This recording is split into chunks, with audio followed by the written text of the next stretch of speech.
That's a very nice, warm welcome. Can you guys hear me okay? Is that okay? Great. Well, it's an enormous honor for me to introduce Omar Barghouti, and I think it's particularly meaningful that Omar's family is here, his wife, his brother, one of his daughters, to see him receive this richly deserved award. Like many Palestinian families, they are dispersed throughout the global diaspora, and it's a joy to see them together, even if it's at Yale instead of at home. I think it's also particularly meaningful that Omar is receiving this award while under increasing pressure from the Israeli government in the face of the increasing strength of the boycott, divestment, and sanctions movement. A few months ago, the Israeli Minister of Intelligence, and if anyone's transcribing, please make sure you say I said intelligence in air quotes. The Israeli Minister of Intelligence called for his civil targeted assassination. And quite predictably, several weeks ago, Omar was detained and accused of tax fraud, a charge that was clearly politically motivated, and has been enduring daily interrogations and a travel ban that was only temporarily lifted a couple of days ago to allow him to be here today. This is part of an atmosphere of ever-deepening repression of Palestinian rights and escalating attempts to suppress the BDS movement, which is the most hopeful tactic that has emerged to change the power dynamic between Israelis and Palestinians in the struggle for the full liberation and freedom of Palestinian people. BDS, which has been called for by the largest coalition of Palestinian civil society, is a call for global solidarity with the Palestinian people in their fight for freedom. It calls for boycotting, divesting, and sanctioning Israel until three conditions are met. First, the end of the occupation. Second, the full and equal rights of Palestinians inside of Israel. And third, the full right of return for Palestinian refugees.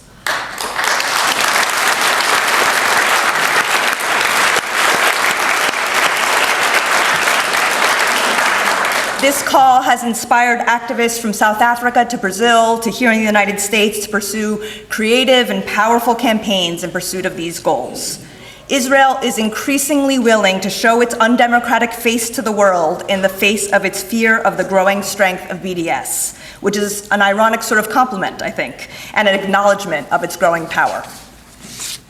Here in the US, we're also facing attempts to legislate against the power of BDS, with dozens of states attempting to pass anti-BDS resolutions, as well as federal legislation trying to do the same. As usual, we're a bit behind Europe, where in countries like France and Germany, BDS is being criminalized, but our government is racing to catch up. But all over the country, these resolutions are helping to build powerful coalitions of Palestinian rights and free speech rights advocates as we fight back against them. Here in Connecticut, for example, John Fussell, who I think is here today, is leading the charge to make your senators here in Connecticut understand that his constituents support BDS and the Palestinian freedom movement, while also pushing the local AFL-CIO in an unprecedented effort to pass a resolution in favor of BDS campaigns.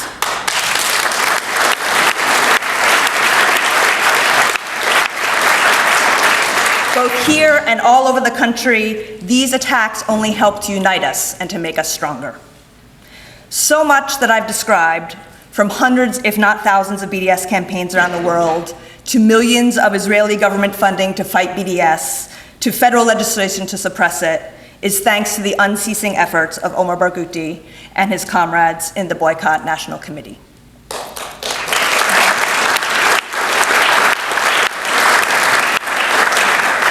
To sort of quickly review his official biography and accomplishments, Omar is a co-founder of the Palestinian Campaign for the Academic and Cultural Boycott of Israel, known as PACB. He is a co-founder of the Palestinian-led Boycott, Divestment, and Sanctions movement.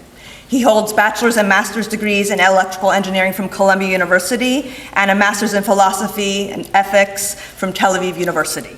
He's the author of the book BDS, The Global Struggle for Palestinian Rights, and his commentaries and interviews have appeared in influential media outlets throughout the world. I would add that Omar is known as a charismatic speaker, a brilliant writer, a very savvy campaign strategist, a principled thinker, a warm and welcoming host to countless international visitors. And I have to interrupt myself to say I was driving over from the train, and Shelley Altman, who's the chair and founder of our Jewish Voice for Peace New Haven chapter, and he told me he was on a delegation 4 years ago and met Omar, and that's what made him come back to the United States and begin our JVP chapter. So you can imagine that effort magnified thousands of times. But above all, Omar is someone who works night and day as a fierce leader on behalf of his people's freedom. On a personal note, I met Omar in 2009, while I was still living in Israel, but about to move back to New York to become the executive director of Jewish Voice for Peace. My friends in the Anarchists Against the Wall, who are some of the heartbreakingly few Jewish Israelis who engage in co-resistance with Palestinians, suggested that we should meet. In that first meeting, Omar was open and encouraging, while also laying out clearly the conditions and red lines for working as supporters of the global BDS movement. At that time, JVP was engaging in selective BDS campaigns, but had not endorsed the full call. In my naivete about the American Jewish community from my vantage point at that time, I predicted that Jewish Voice for Peace would be able to endorse the full call within a year. In fact, it took 5 years before we took that step. In that time, we strove to be the best allies we could to the movement, while having the hard conversations and educational discussions internally in our community to be able to make that move while continuing to grow in strength and in number. Throughout that long process, Omar was generous with his time, usually patient with our pace, appreciative of what we were able to do, while never compromising his language, his principles, or his tactics. He was clear about how we are falling short of the mark, while also always pushing us forward. This combination of grace, strategic acumen, and strong leadership is a hallmark of Omar's approach, and I believe it's why he deserves so much credit for the growth of the BDS movement in the 12 years since it began. I'm very proud to introduce my friend and mentor, Omar Barghouti, as he accepts this award.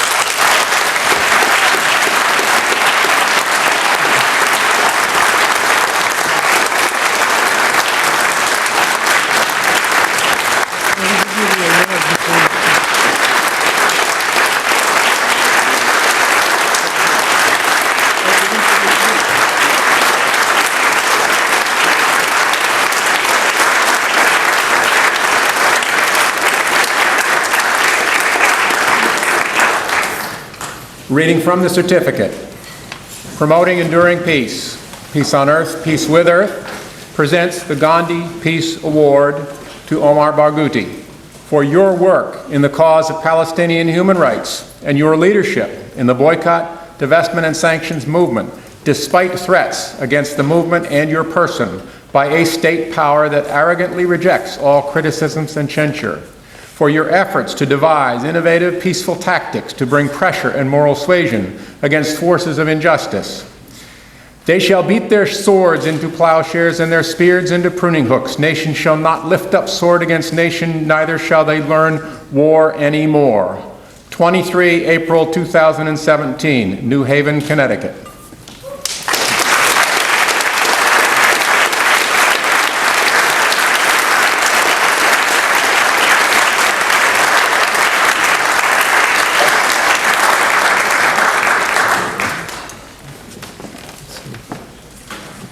The award is really four things. It's this ceremony, it's this certificate.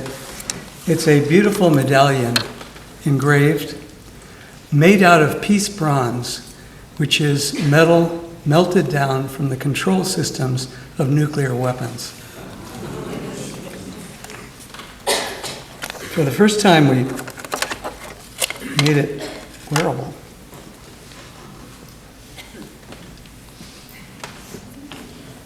And the fourth thing is a large check, large for us.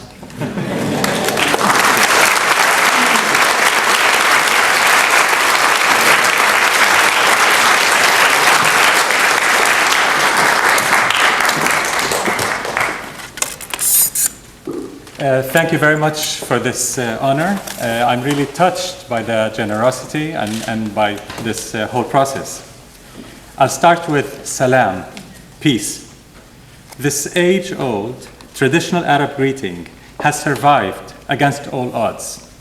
Today, though, it is more aspirational than reflective of reality, at a time when several Arab countries are being torn apart in bloody wars, and Palestine lingers on in colonial chains.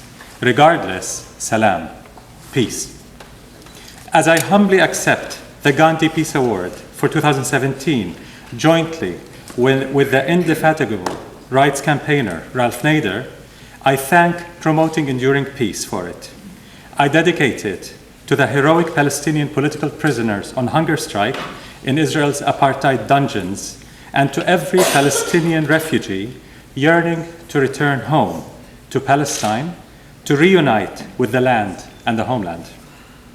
This honor goes to every human rights defender who has played a role in making the boycott, divestment, and sanctions movement for Palestinian rights the impressive global movement that it is today. 12 years ago, we were called romantic dreamers or worse. Today, our fast-growing movement is recognized as being so strong as to be fought by the full force of Israel's regime of occupation, settler colonialism, and apartheid, and by its partners in crime in the United States, Europe, Canada, Australia, among others. BDS hopes to prove, yet again, that many human achievements have started with dreams, moral commitment, willpower, and a lot of strategizing. It hopes to be counted among the global movements that are envisioning and shaping a different, more just world. I respectfully ask Promoting Enduring Peace to equally divide and present the monetary value of my award to the following 5 US-based organizations that inspire me: Black Lives Matter, National Students for Justice in Palestine, Jewish Voice for Peace, US Campaign for Palestinian Rights, and last but not least, Friends of Sabil North America.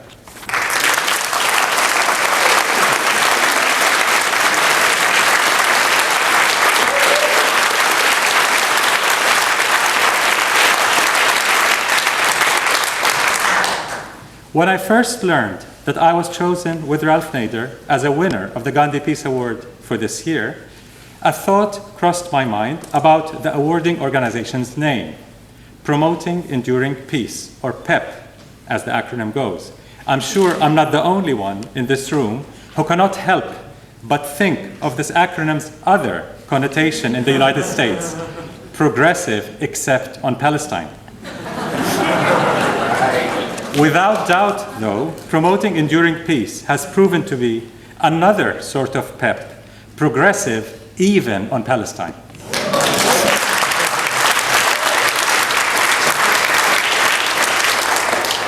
More seriously, though, I wish to unpack the loaded term enduring peace, if you allow me, in the context of oppression. One can achieve lasting peace if the oppressed stop resisting and submit to the overwhelming force of the oppressor, or worse, if they internalize their inferiority as destiny and their designation as relative humans by their oppressors as fate. I'm sure Stanley and the great people behind Promoting Enduring Peace and many others will agree that this is not the peace that we wish to promote or to see endure. Promoting ethical peace, also PEP, is what my colleagues and I in the BDS movement for Palestinian rights are seeking. A peace based on justice, on equal rights, on the dignity of all humans, irrespective of identity. The long path to justice must start with exorcising our fears and inhibitions and embarking on a radical process of decolonizing our minds. For we cannot possibly pursue freedom while our minds remain colonized and therefore cannot even envision what freedom looks like. Colonizing Palestinian minds is as old as the Zionist colonial project in Palestine and is still today a very present part of Israel's regime's agenda of oppression, killing Palestinian hope by convincing us that our resistance to their oppression is not just futile, but also suicidal, and that we are relative humans who do not deserve the full set of rights that full humans claim to themselves, this has always been an inseparable component of the Zionist system of occupation and apartheid. Hope, after all, can be contagious. Despite decades of dispossession, ethnic cleansing, and apartheid, Palestinians have not given up. We continue to resist injustice and to assert our quest for equal rights to all humans. This year, 69 years after the Nakba, there are many attempts, some unconscious, to limit the scope of the question of Palestine to the theme of 50 years of occupation, ignoring the other basic rights being denied the Palestinian people.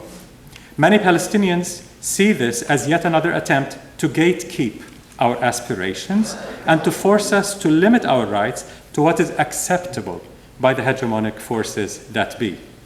This is precisely. Despite the obvious differences between Israel's regime of oppression and that of apartheid South Africa, the similarities are striking.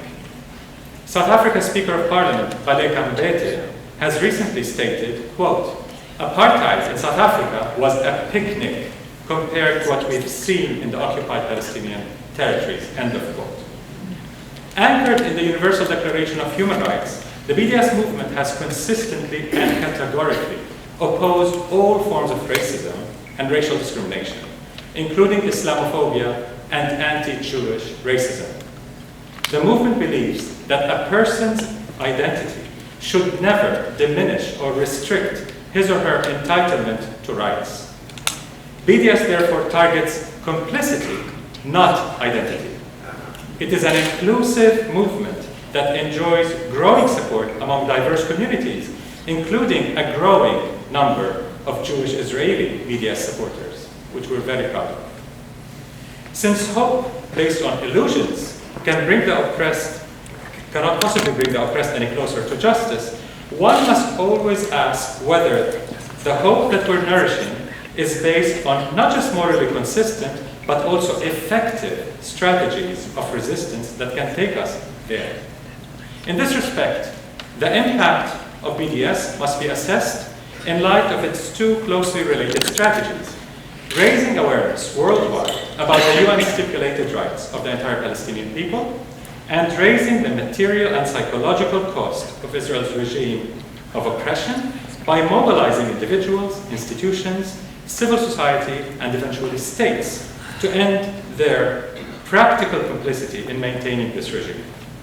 Recent international public opinion polls, together with Israel's hysterical reaction, indicate that BDS is succeeding on both fronts.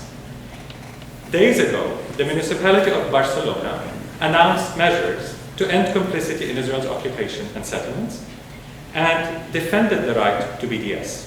This follows dozens of municipalities across the Spanish state that have recently declared themselves Israeli apartheid-free zones. In September 2015, Veolia, the French conglomerate, became the first international corporation to end all its involvement in Israel's illegal operations, following an extensive seven-year campaign by the BDS movement that cost Veolia tenders worth more than $20 billion. This was followed by exit of Orange, CRH, and other companies out of the Israeli market. In the first week of 2016, the $20 billion Pension and Health Benefits Fund of the United Methodist Church declared the 5 largest Israeli banks off limits for investment and divested from the 2 that it held in its portfolio. This followed a similar decision by the second largest Dutch pension fund, PGGM. The Presbyterian Church, a few years ago, voted to divest from Caterpillar, Motorola, and Hewlett-Packard HP. The credit ratings agency, Moody's, has assessed that if BDS continues growing at its current rate, it will have a significant impact on Israel's economy. This gradually growing economic impact has come after years of BDS successes in the cultural and academic domain. Over 1,000 black activists, artists, scholars, and others in the US and elsewhere have endorsed BDS recently, and so has the movement for Black Lives. Since 2015, more than 1,000 cultural figures in the UK have endorsed the cultural boycott, as did hundreds of artists in Montreal, Canada, Ireland, South Africa, and elsewhere. While many artists have canceled gigs in Tel Aviv, 26 Oscar nominees in 2016 rejected an all-paid Israeli propaganda trip that was clearly intended to whitewash Israel's crimes. 6 out of 11 National Football League players, including Michael Bennett, have turned down a similar Israeli junket. Academic associations, tens of student governments in the United States have also endorsed measures of the BDS movement. But BDS cannot claim full responsibility for Israel's growing academic, cultural, and increasingly economic isolation. Israel itself deserves a share of the credit. Israel's 2015 election brought to power its most racist government ever, which has busied itself passing racist laws at an unprecedented rate in the Israeli parliament. Israeli government ministers have adopted unabashed and unmasked far-right racism, while just a few months ago, as was mentioned, some ministers threatened BDS activists with civil elimination and all sorts of other goodies. Leading Israeli political and military figures have publicly expressed concerns about Israel's descent into an abyss. Ehud Barak, for example, a former prime minister, warned that Israel has been, quote, infected by the seeds of fascism. While the current Deputy Chief of Staff, Major General Yair Golan, has compared, quote, revolting trends in Israeli society to Germany in the 1930s. Israel's lurch to the far right and beyond has inadvertently amplified support for Palestinian rights and for BDS tactics to attain them. The annual BBC Globe scan poll of international public opinion, for example, has in recent years consistently shown Israel competing with North Korea in popularity.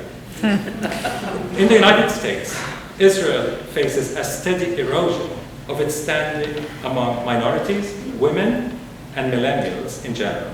According to a recent Brookings Institution public opinion poll, 46% in the US public and 60% of Democrats support imposing sanctions or tougher measures against Israel to stop its settlement construction. Having lost many battles for the hearts and minds at the grassroots level, Israel adopted a new top-down strategy in 2014 to fight BDS.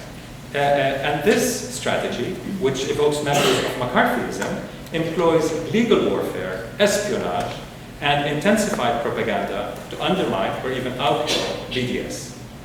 An Israeli anti-BDS law today denies entry to the country to anyone who supports or is associated with an organization that endorses BDS or merely advocates for selective boycotts against Israeli settlements. The Israeli Ministry of Strategic Affairs is working on, quote, a blacklist of Israelis who are active in the BDS movement or even who support partial boycotts. In the US, France, and elsewhere, Israel's deeply influential lobbies are working overtime to promote suppression of free speech on Palestinian rights and to criminalize or demonize the BDS movement. Congress is currently considering one of these draconian anti-BDS measures that arguably violate the First Amendment of the US Constitution. This new anti-BDS strategy appears to be failing, as some major Israeli and Israel-lobbied groups have admitted recently. In a major setback for Israel's legal war on BDS, for example, the European Union, the governments of Sweden, Ireland, and Netherlands, as well as leading international human rights organizations such as Amnesty, Human Rights Watch, American Civil Liberties Union, have all defended the right to BDS. At the same time, Israel's habitual abuse of the anti-Semitism charge against all who oppose its policies or regime of oppression is gradually losing its power to intimidate, particularly in light of Israel's open embrace of the far-right anti-Semitic parties and groups in the United States, France, Austria, the Netherlands, Germany, and elsewhere. Israel must be particularly disturbed by the fast rise in the numbers of younger Jewish activists in this country who are joining the ranks of BDS. One poll by J Street, in fact, no less, in 2014, has revealed that 46% of non-Orthodox Jewish American men under 40 support a full boycott of Israel. No wonder Jewish Voice for Peace is growing exponentially in the United States. Recognizing how the Trump administration has not only embraced the far-right government in Israel, but has used it as a model to justify its racist walls, its xenophobic domestic wars against people of color, and the economically disadvantaged communities in this country, one cannot but conclude that our oppressors are more united than ever, and our oppressions are more intersectional than ever. It is high time for all of us to explore the intersectionality of our resistance, not in a quid pro quo form that is transactional and almost opportunistic, but in an organic way that recognizes the common ground and the critical need for common strategies. Divided, we fail. United, we prevail. To conclude, the great Palestinian poet, Mahmoud Darwish, once wrote that he wished he could be liberated of Palestine, so he could write poems of love and life and mundane issues. But as long as Palestine remains unliberated, Darwish said he had no choice but to write about Palestine. Inspired by Darwish, I have a deep desire to end my BDS activism. Indeed, to see the BDS movement itself come to an end. For this to happen, though, we need to attain our freedom, justice, and equality, and nothing less. When, not if, this happens, I'll be exhilarated to redirect my deep passion for human rights to other struggles that I'm particularly passionate about, especially the struggle by blacks for racial and economic justice, and the struggle of indigenous communities around the world for reparations. When, not if, we attain our comprehensive rights, I'll be delighted to fulfill my other passions in life, especially philosophy and choreography. But until then, I have no choice but to continue my contribution, my modest contribution, to this most noble struggle for a life that is worth living, as Darwish puts it. And that can only be a life under a just peace, an ethical peace, an enduring peace. Until then, salam, peace.